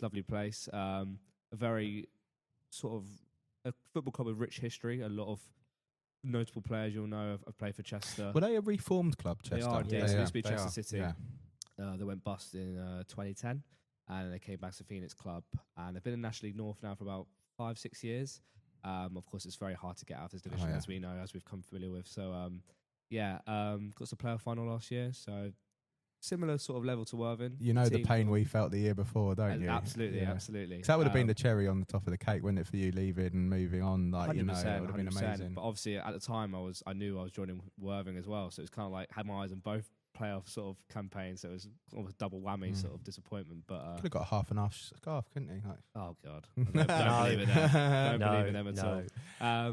But yeah, no, Chester's a mad club, and you know, lot of people there that are really great respect, great football club. So yeah. Are there any similarities between Chester and Worthing? Or are they miles apart? Very different. I think, like I say, Chester obviously a former EFL club, massive fan base. Worthing are definitely a club that are on the rise as such. But at the moment, they've almost sort of met in the middle, and they're sort of very similar level. Like I say, they're both competing for, or expected to compete for promotion, or at least the playoff paces each year. But yeah, very similar actually. Very similar recently, just due to the changes that we've had over the last decade, really, since George has taken over. But yeah, there's also a lot of differences as well. Yeah, I say altogether pretty similar. Nice. So, what are your plans for the media role? Because obviously, as the club grows, progresses, things need to change. I've already noticed there's some new graphics on the videos and stuff. Like, have you got any major plans? I know you've told me off, Mike, you want to sort of push the women's team a lot more. You know, we've already met there, so you've got actual media guys replace Fraser. What are your plans then, mate? Yeah, it's a big question. Got a lot of plans. Of course, obviously Jack's departure sort of came with a lot of other staff, a lot of volunteers. So we've sort of got new photographers. Miles, our videographer, has stayed, but obviously Fraser's left. We've got a new women's media officer, a few more different volunteers. So it's definitely trying to push and almost create the team again. Like I say, I've only been here for 2 months, so I thought just now the season started, I'm a lot more settled now. Obviously, it just took a while. It's very full-on, full-time role. Very enjoyable, might add. But yeah, there's big plans for just... It's really important just to make sure whatever content we're doing is putting the club in a good light, and that's really important, and to portray the club as the club that everyone knows and loves, and not to go down a tacky route, not just trying to get views for the sake of it, try and do it in a really organic way and grow as the club is growing. But yeah, like I said, now that we're more settled, there's definitely more plans. Obviously, you mentioned there with the women's team, that's definitely something we're very conscious about, and trying to push equally as well with the men's. Obviously, the youth team, we're known for having a fantastic youth system, just to make sure that gets its proper light and attention that deserves as well. But yeah, some cool projects lined up. I won't say too much right now. I don't want to. You got to have some surprises, mate. We all know. But no, it's definitely some cool stuff, videography wise, filming wise, that we've got planned for the future. So yeah, it's I say a lot of it is also a continuation of the good work, because I feel like we had a very good media set up before with what Jack did and his team. So a lot of it is just sort of reaching those levels. But once we're comfortable and we know that we're reaching those sort of standards, then we can start thinking ahead and start to do some more cool, fun projects. I guess you could say he's built the foundations, and now you're 100%. building the sort of like the future and the rest of the levels. That's Yeah, the plan. no, it sounds really promising. You know, we've seen some good content. You know, we appreciate the support you and the club give us to do this podcast, and you know, long may it continue. But you got the question that if you do listen to the podcast, and I guess it's my turn to say it. Yeah. My turn to say it. Give us an interesting fact about yourself, mate. Up myself. Oh God, here we go. Put me on the spot there. I know, Actually, that's the whole point. I know. Am I that interesting? No. Yeah, there'll always be something. Always be something. I'm a twin. That's fairly interesting. That's fair enough. Bit boring though. You know, come on. I'm sorry. I've done some harsh. Yeah, it's quite boring. Are you an identical twin? No, sister. Even less interesting. Oh yeah, definitely. Hopefully not identical to your sister, mate. Yeah, definitely. Done some work. I've worked at like Talk Sport and okay. One Football. That's an app people might know about and stuff like that. So I'm sort of. Who did you work with at TalkSport, just out of interest? Just so I was doing like the shows with Andy Goldstein, Darren Bent. I did the catwalk with him on Soccer AM. He's a good guy. Those sort of people. Drive time. Yeah, drive time. Exactly. Mm. So I had a few weeks work experience there, which was good fun. Fab. So I feel like I've got a decent knowledge of the industry. I hope a different sort of I mean, obviously podcast, I hope similar. But yeah, I mean, interesting. I don't know how interested I am. No, it's good. Yeah, I just love Great to football. hear. No, like Good it, enough mate. to me. very interesting. Yeah, well, Jude, good luck for the season. Hopefully, you you. get lots of moments and content that will make you, Hopefully, and that hopefully. obviously is the team on the pitches that are going to bring you that. And we look forward to catch up throughout the season. Yeah, thanks for having me on. Yeah, Appreciate cheers, it. mate. Thank you. Cheers, thanks, guys. Thank you. This is the Rebel Yell Podcast. Hey, Jude. Oh, we've already done that, haven't we? We We've have. already done that. We don't need to do that again, do we, lads? Don't need to do it again. You know what? I was nervous about when Jack left the club because he was such a great support for us and everything like that. But I think Jude is going to be a fantastic replacement. And, you know, he's already supported us with numerous things over the summer, you know, sorting out the podcast room. You know, it's great. And you can see the passion and how he wants to do well and push this club into the future. So you can't help but love that sort of hunger. And he's got lots of experience, hasn't he? Yeah. Year and a half at Chester, which is always good. You know. Yeah, and it must, I mean, it's, as you said, like, what's the difference? And it, you know, it must be so many difference of, like, you know, the club up there, club down here, you know, we're all going to be different. We've obviously got different ways to do it, but now he's the head of media for a football club, which is what his ultimate goal was, and I think it's fantastic. Lots of good ideas, innovation, brilliant. I'm liking all the new graphics they've got on the videos, and, you know, the videos, they seem to have been, the content's out more. And to be honest, as you know from listening to this podcast, listeners, that we're a massive advocate for the women's team, and it's fantastic to see, because I'm not criticising former, like, because they're all volunteers, but obviously they didn't get that output that they should have had that would have pushed fans, and like they've got an actual guy who's representing the women's team now to do their media, and already this summer you've seen a lot more product on the social media platforms for the women's team. You know, you got to get know why the iron's hot with the Lionesses in Euros and everything. And I think, to be honest, we have to mention, we did mention it with Dan, but just as I remember, like, you know, we have to give our best to podcast Queen Elle, because, to be fair, that's a horrible injury to start the season. Like, if you don't know, she got a late header, resulted in a headbutt type thing. She's having to have an operation, as Dan explained, and, you know, I feel my heart goes out for her. Dawn and Brian, her parents, were good fans of the podcast, and it's not a nice thing to start your season, because she was so... Obviously, there's a lot of change this summer, and like, this is conversation I'm sure she won't mind repeating, but, you know, she could have gone elsewhere, but she loves the club. She wants to stay here, and she gets rewarded by a nasty injury, and she's going to be out for a few months. But as a joke, it's a weird way for her to come on the podcast, because I know she wants to be a co-host, really. So we have to get on with her mask. Yeah, get well soon, Elle. We're thinking of you. Yeah, get well we're soon. thinking of her, and podcast Queen will be back with a bang very soon. Should we talk about the men's game? Because we mentioned at the beginning, fantastic start to the season. I've really, really enjoyed the look of the squad. Because I'm not going to lie, there was a lot of players that, you know, I wasn't too sure on. You know, they all come from lower up, but I'm not saying they've got the hunger, but you always have that risk when you get players from lower divisions. But the scouting's been done well, because everything I've seen so far, those players that we've got, fantastic. You want players that are keen, that are hungry, that are taking that next step up and want to come up and prove themselves. Yeah, and rather than on the way down. Obviously, I think, you know, Harry Renton for me is the summer signing. I think how we got him, I still don't know, but I think he's great. And Toby Byron as well. He's really impressed me. Yeah. And, you know, the rest, we need to see a bit more of some players. But, you know, I think it's looking good. Yeah, it's exciting. And I think from what I've seen and what we've heard about the club all being contracted now, just hope we have a Greg Laird Mark II, hopefully not. You know, longer contracts, and, you know, players that want to play, and, you know, hungry, and I mean, look at. I mean, Temi's coming on shortly, but look how much he's improved over summer. He was fantastic on Saturday. Up front with Brad, them two were just, you know, brilliant. You know, they were fantastic, and it's so refreshing to see. And I think we're going to be in for a long, exciting season. Yeah, and I thought last year, and I said it a couple of times, I thought last year our bench was really strong, but I think it's got even stronger now. That was my thoughts. That the squad and our bench is so much stronger this year. And the options we've got to come off the bench are as good as what's going on. We may get a cup run past round. Imagine we got one past round to one. That would be amazing. You know, play League One, maybe even Premiership at some stage. You never know. But, you know, we can ask 20 people to come up with the first 11, and I don't think anybody will write the same first 11 down. No. You know, and I think you know, there are players playing on Saturday would have started if some players were not injured or suspended. You know, but then they played a really good game. And then, you know... From watching on Saturday, O'Day and Glenn Ray are first names on my team list. I love that bloke, O'Day. I absolutely love his passion. I mean, the shift they put in midfield is just unreal. think what was happening last summer, new change. He was absolutely devastated he couldn't come back to the club, and we knew. We spoke to him at Hampton when we won the first games, didn't we? Away games, and he was gutted. He was like, I just wanted to be at Worthing. And he commutes from London. He doesn't drive. It's an expensive journey for him. And he absolutely loves it. And you can tell he's come on leaps and bounds as well. And he's just dominating that midfield as well. But it's really funny you said that, though, because there's quite a few people who think that Ray and O'Day shouldn't be playing together. It's like the Lampard-Gerrard thing. And I think... I disagree with him. I think they play well together. I keep picturing Glenn on his skateboard leaving the players at the end of last season, going along Brighton seafront. Made me laugh. So me and you just standing there going, you'd gone by this stage, but he just gets, see you later guys, bye guys, and just gets from under his arm, puts it down.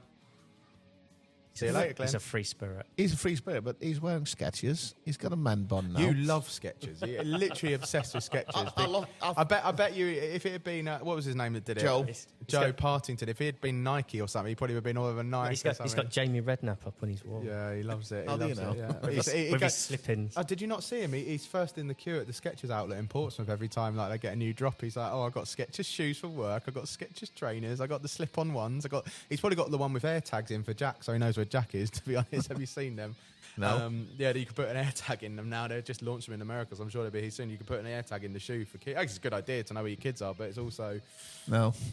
I don't have kids know to take it out. You can't talk. Your kid's got a tracker on it, his cat. So he's got a tracker. Do you know what I mean? Same thing. Well, he's wearing Skechers as well. It's probably a Skechers collar or something like that. Anyway, without further ado, let's speak to Aggie and lads. We hope it's Brad and Temi. Let's wait and see. We might change it after because we're recording this before. You probably can tell. Anyway. This is the Rebel Yell podcast. It's been a few months. You didn't want to get pissed with us down the pub at the end of last season.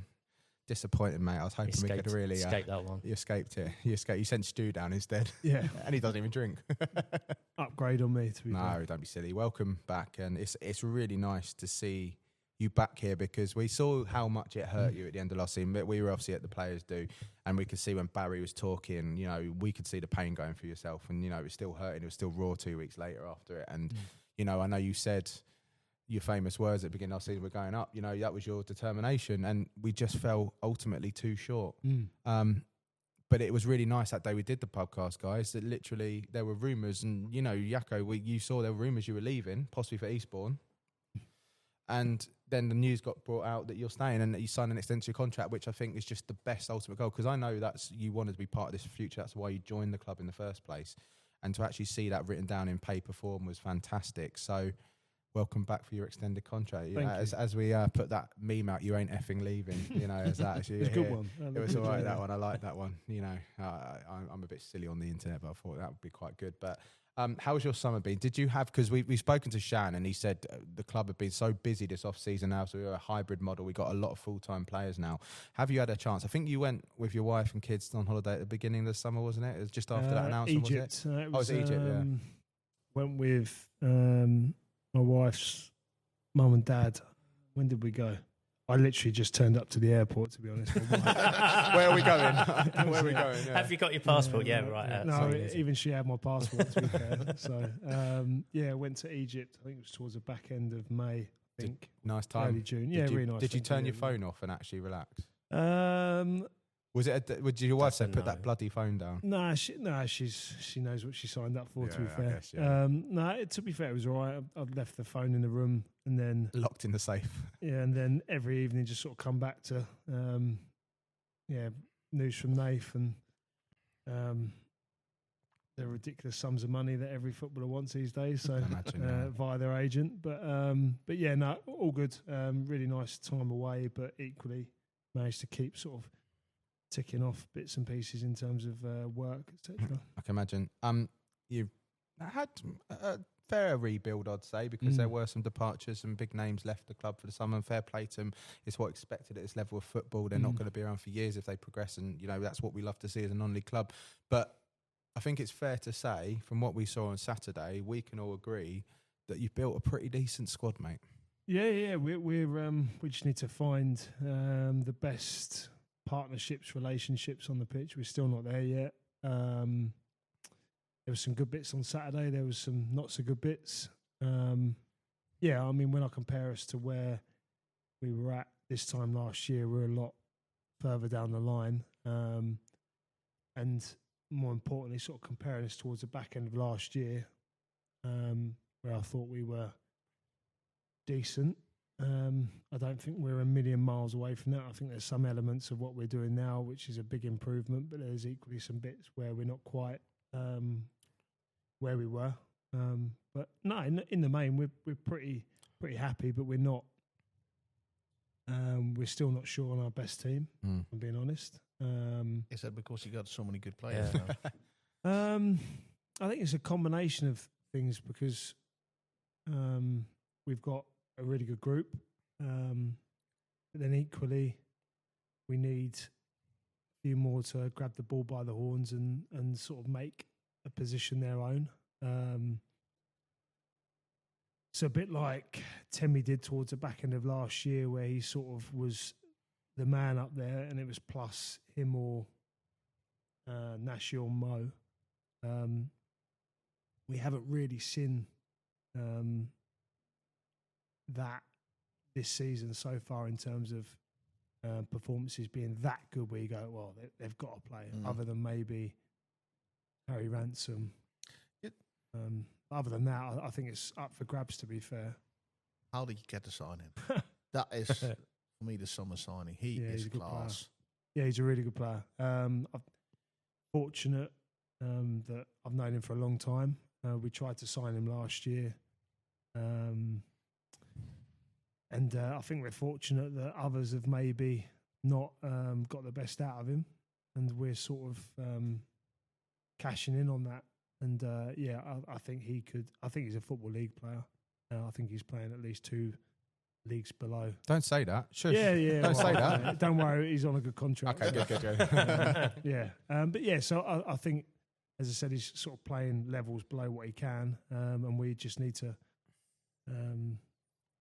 make the most of him being in a Worthing shirt. I mean, I know he's really enjoying it. He's really happy, and that was a big thing. He wanted to enjoy his football, and that's ultimately why we were able to get him to the club. I mean, he had a lot of offers from National League, other offers at our level, and I know financially they were better options, but football-wise, he knows what he's going to get with me. He's a local lad. His family, they're local.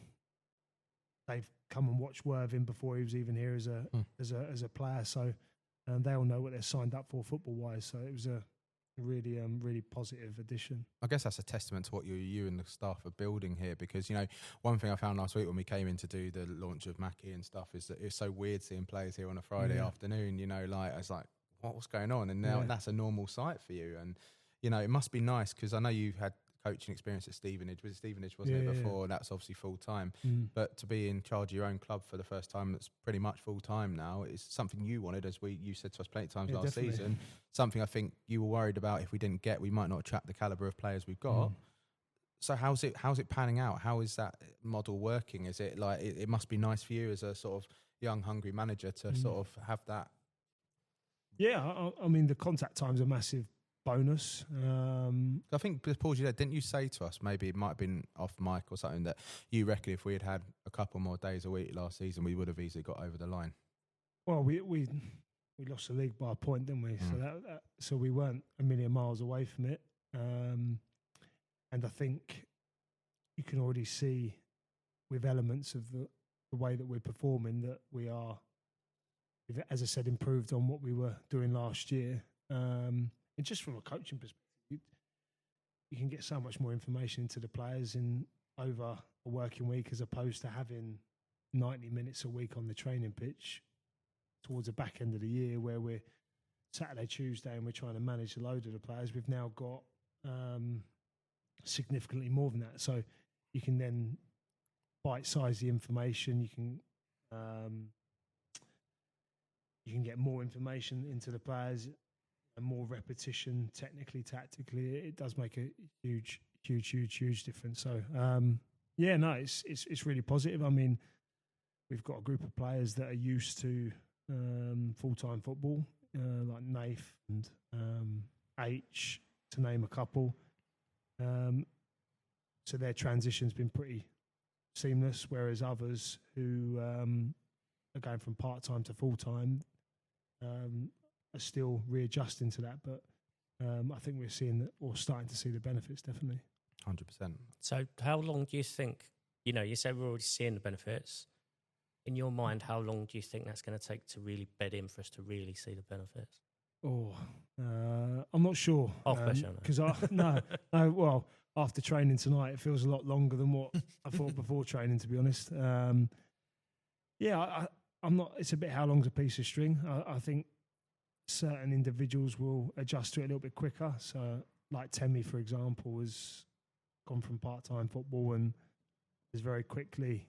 You can see the improvements on last year. Obviously, as we're prepping for the Horsham game, we're watching last year's game back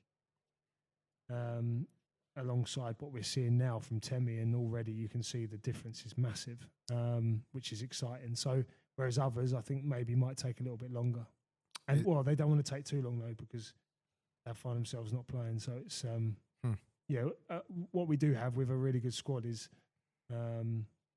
survival of the fittest a little bit. So if the lads do take too long to get up to speed, then probably end up there's someone else way in. elsewhere. Do you think the transfers are sort of done and dusted now? Obviously, you can't never say never, but like, are you quite happy where we're at? As I said before training, I was happier than what I am now. He's filling us with hope for Saturday. Training was poor tonight, if I'm being brutally honest. But fortunately, we've got another session tomorrow. Yeah, so now you don't have to leave it on that now, so it's nice. Christ. I'll be worrying going into Horsham about.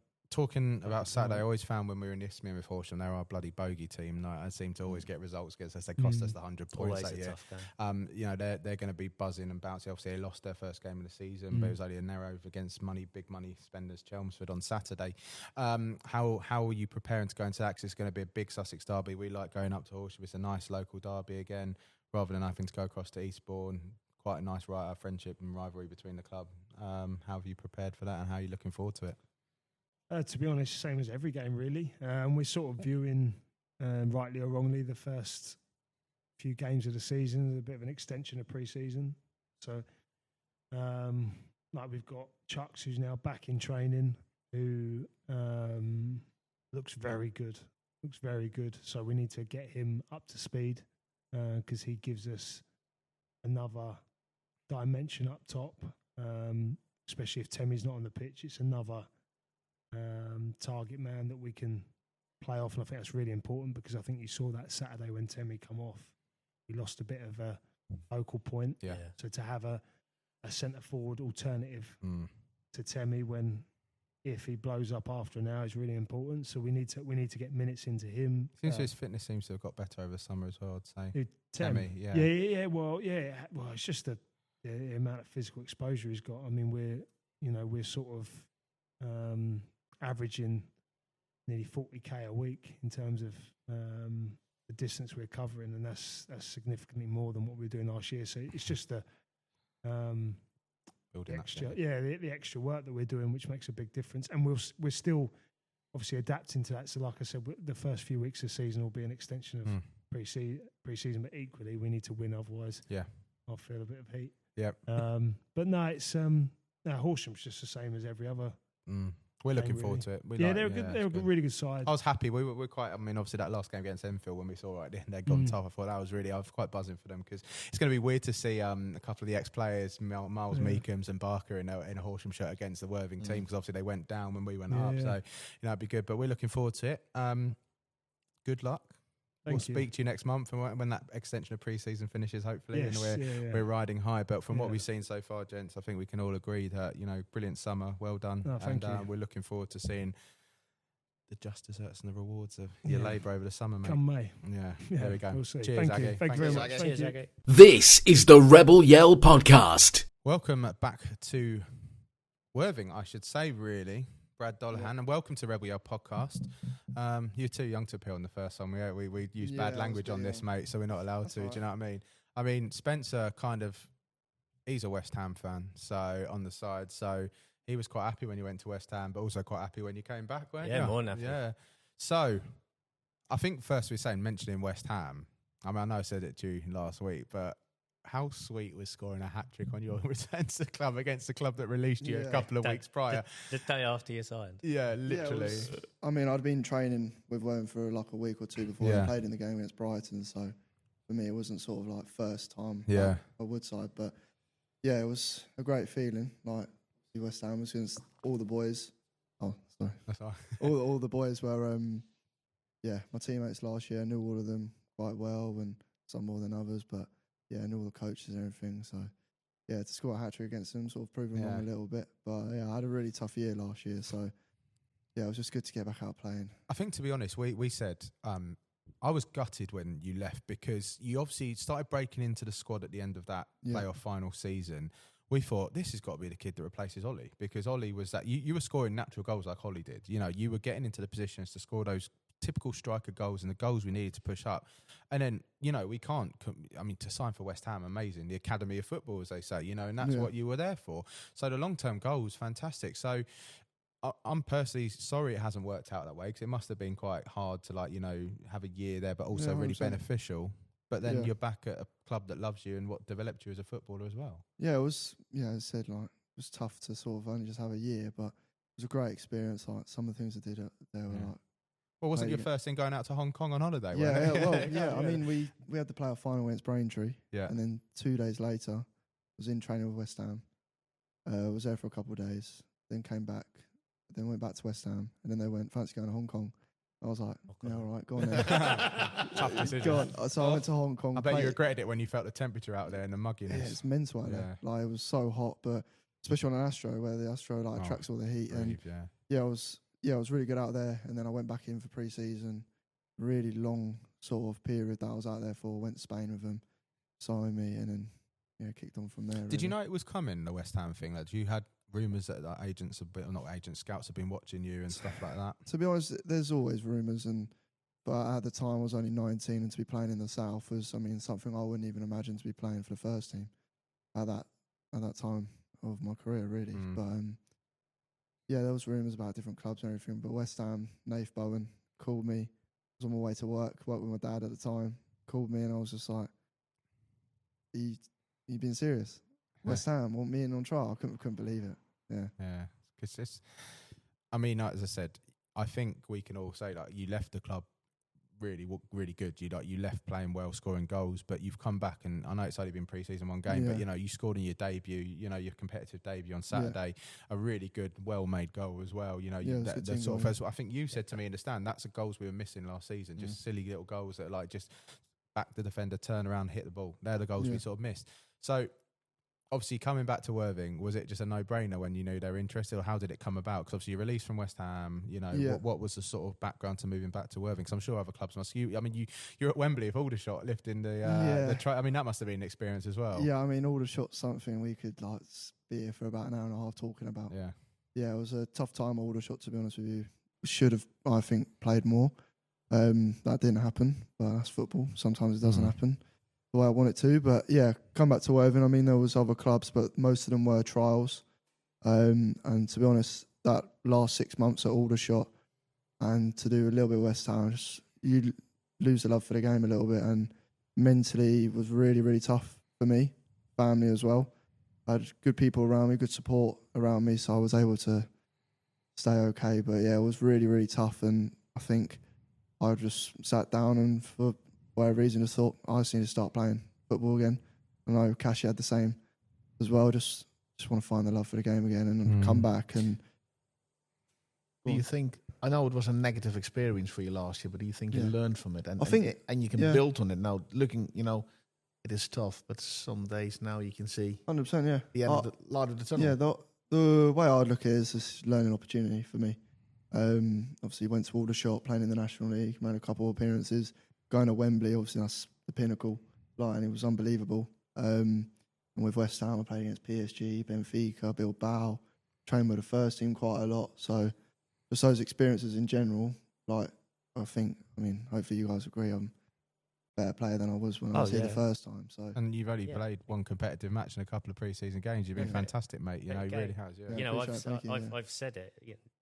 You can see the difference in you as a player in how you've developed, how you've learned. It's the football brain. Yeah. You know what you've, and again, the going in every day, playing full time. Yeah, 100%. Yeah, professional coaching. You know, and learning that and coming back, and just being your technical skills, everything much better. It's that learning around the game. Yeah, I agree.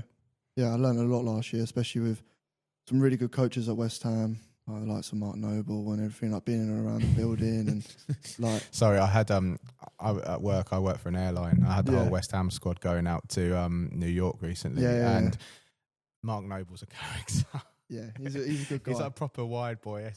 All right, mate. All right, geezer. All right, girl. Yeah, you get me a drink, girl. You should see Carlton Cole.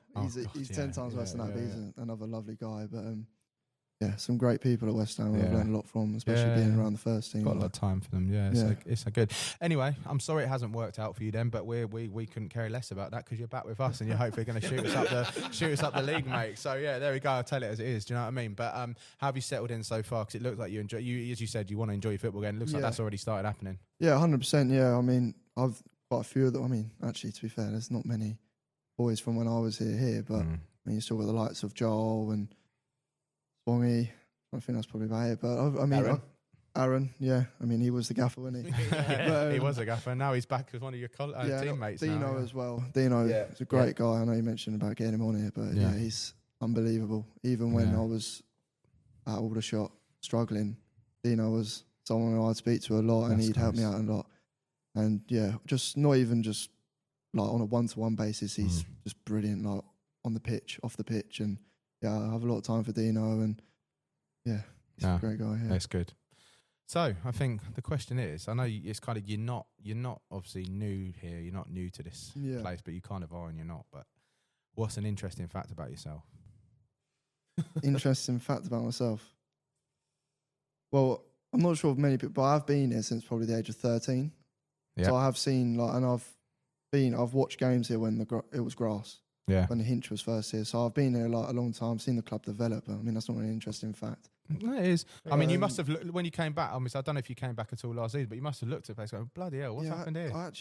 There was quite a lot of international breaks at West Ham. Yeah. So I wasn't getting called up for England. So I'd come down here and Stu Evans, he would do one-on-one coaching with me down That's here. nice. So you saw it sort gradually of building, through like November to January, I'd just see like the club just every time coming back. So there's a new stand, and it was getting bigger and bigger, and obviously it was sitting here. Like he showed me here, and I was thinking, wow, you couldn't think that. No, a few years ago, even. Yeah, a few years ago. Even when Ismian, 100%, yeah.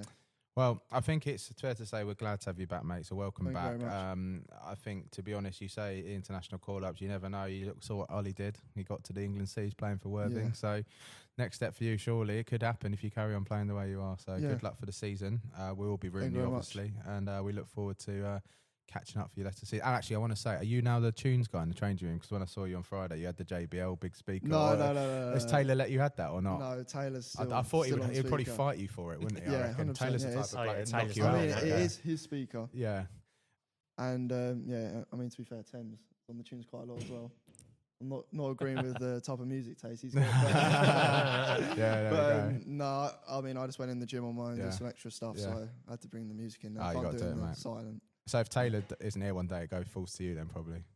I don't know. I'm not sure. Are you going to be fought? I'm not sure I've got the pedigree to go on there the you go. actually, There we go. Right, Brad. Good luck. Thank you very much. Good luck for the season, Brad. Cheers, mate. This is the Rebel Yell podcast.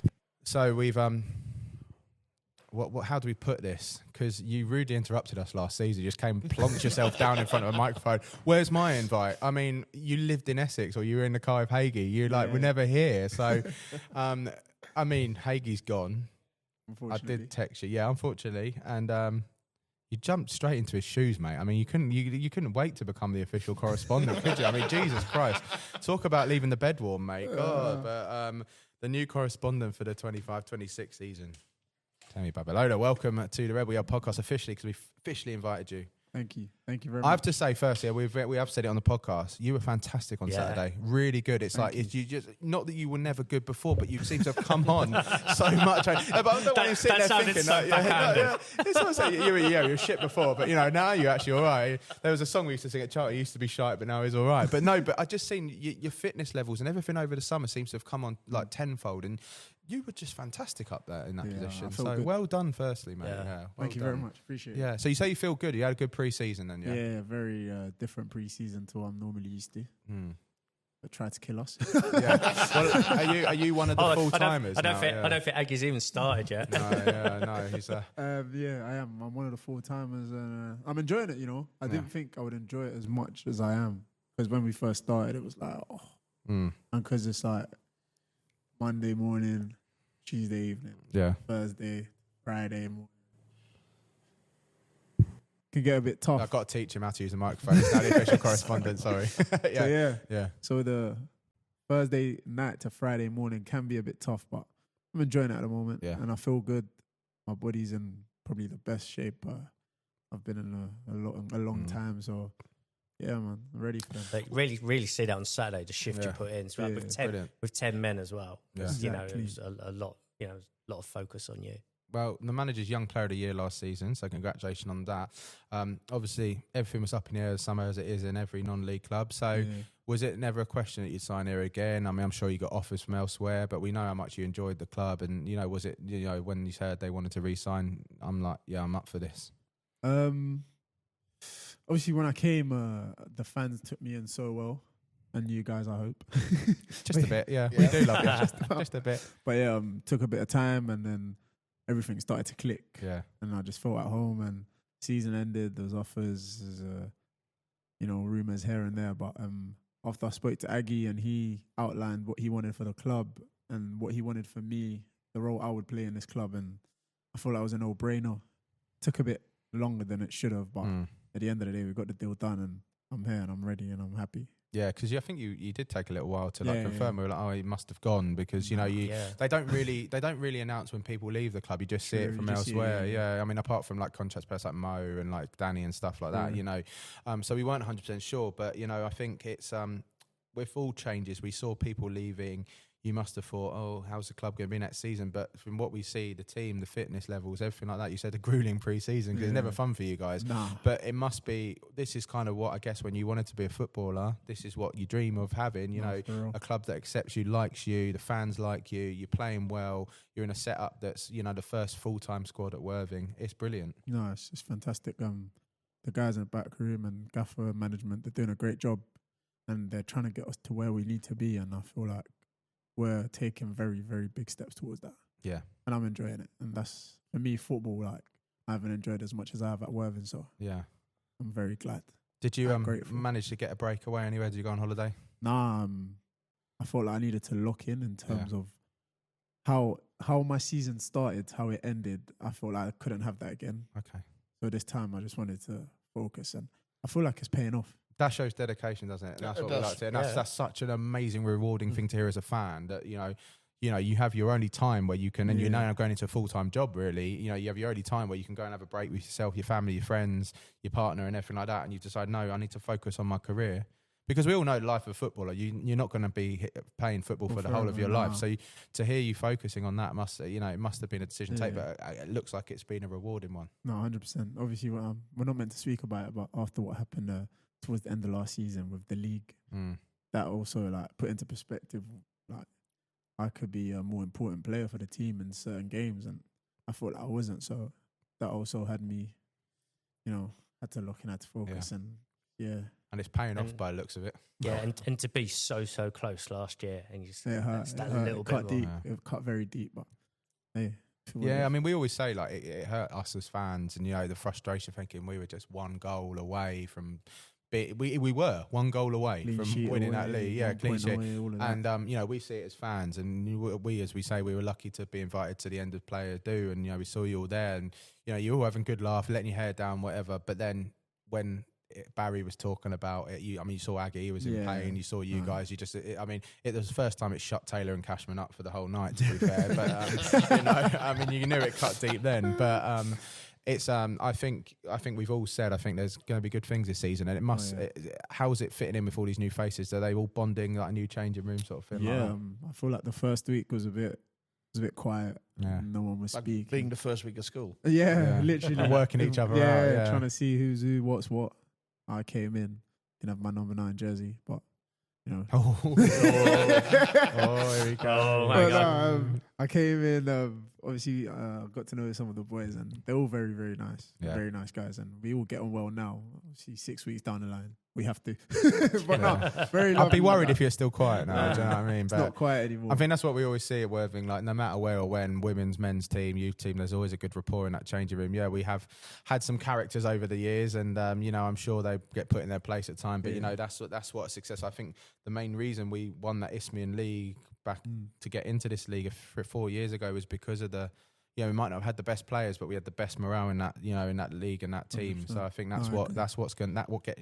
look at Leicester in the Premier League. Yeah. That's what gets titles. That's what thing. You could have teams like Chelmsford that are spending all the money. Hello, Chris Haig.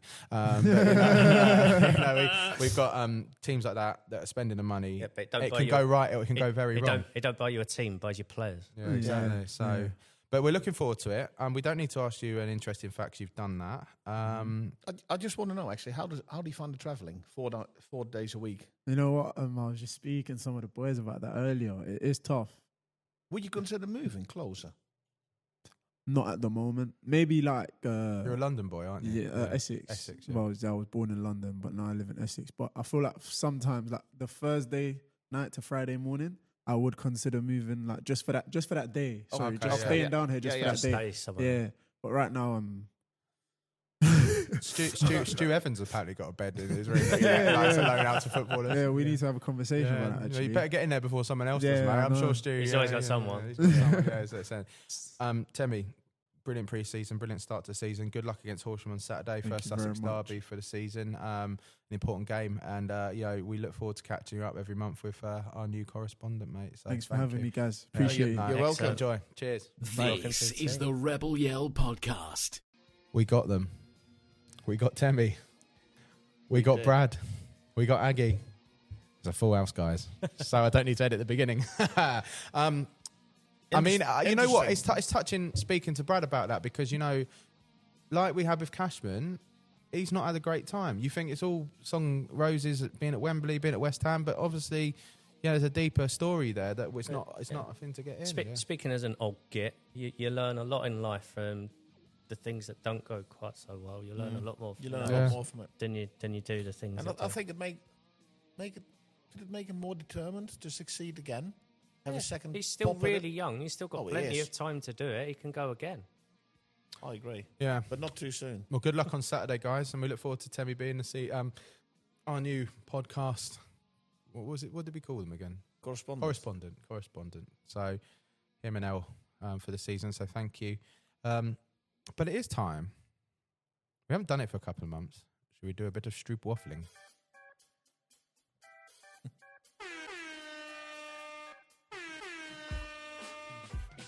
I can't be asked to sing the lyric because I'm always on my own, and you just guys look at me like I'm a moron, which is true. But true. Spencer. Yes. Have you been to any services this summer? No. Why? What? That's not dedication to the podcast. You might find this really surprising, but I haven't spent my summer, my off break, touring the country. I've been going to Wetherspoon Carpets just for the podcast. I know you have. So let's know about that because Wetherspoon's Carpets works really well on an audio only medium. So I can describe the carpets. A lovely blue in an old cinema in Edinburgh the other week when I was up there working. A lovely blue carpet. It was absolutely stunning. Sorry, I can see the listening numbers drop. Yeah. If you're still listening, this is the Rebel Yell podcast. It was the most amazing Wetherspoons I've ever been to. Imagine if they turned the dome into a Wetherspoons or something like that. Actually, no, I like the dome as a cinema, but it's that sort of thing, like an old building vibe. But I'm looking forward to getting. I mean, Aggie said, there's a couple of places that are good Wetherspoons where he lives, so we can maybe go and do a pubcast with him down in Wetherspoons there. I saw a good thing online actually the other day. Two guys in a pub. One guy says, "I've just got a new job. I'm working with alcoholics, drug users, and the down and outs." And the other guy says, "Oh, have you got a new job for a charity?" The other guy's like, "No, I'm working in Wetherspoons."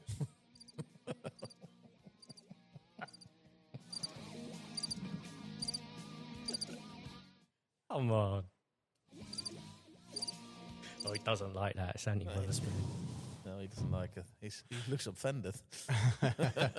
No, don't be silly. Which one of those does he fall into? Now, I noticed when I was doing a bit of research, we know Jacco likes a keyboard. He likes being on social media. So it's a bit about time, if I've still got it on here. Somebody say, Jack, me, get delivery like a G. See, hungry dog. So the question's coming, what have you eaten during the summer? Obviously no salad. Mix. I know you're not happy there's only chicken in that stand in the corner. Jacco wants his chicken shack in every corner of the ground, but it's near your viewing point. The one that Jacco, if you ever try and stand in Jacco's point, I think he generally will fight you for it. No, I don't. Don't you, Spencer? I mean, we kind of took the mickey out of you, didn't we, last season when you got the pre-match Miles' video going around. It's like clearly like you're the only person in the ground standing in your spot by the dugout. I think your chicken stall's right there, mate. But you can't get a cup of tea, can you? So, Keith, sort it out if you're listening. Jacko needs a tea if you machine. get to know the guy, he knows where you're standing, he can bring it over. Oh, what couldn't you do? The one in the corner there, if it's not segregated, get your tea there, go up to chicken, and then you can go back into the stand. Oh, James, what a marvellous idea. It is a good idea, isn't it? I'm a man of many thoughts. But I know where you're alluding to this. I'm looking forward to Farnborough away.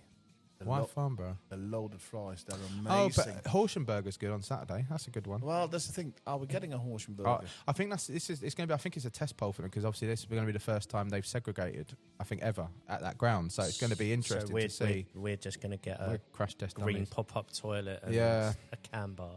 Yeah, it's going to be an interesting. Thank God I'm driving because I think it'll be. I don't like being crammed into those bits, but we'll see. And good luck to them. Well, not good luck to Horsham. But you were bantering about something on the non-league South banter page about your food, wasn't it? What was it I commented on? Farnborough. Was it Farnborough? Yeah, that was it. I commented saying, did somebody say Jack Eats? Yeah. Farnborough. There's a little, if you come in, go to the left and you turn left again, there's a little shack with loaded fries. To be honest, it's always bloody annoying that Farnborough's on a weekday. It's the same again this season. It's always on a Wednesday night. Every single season we've had Farnborough away as well. It's funny you mention that because I was thinking about it today. Why, Horsham, there could be the Tuesday night game. It would make a difference for us. Like what a Torquay and things like that. It doesn't help either club. No. It's a good trip to Torquay, and take a few people with you. Yeah. And sometimes I think there's no logic in it, but what do I know? Yeah. It's what the supercomputer throws out. It's AI now. Supercomputer noise. Okay.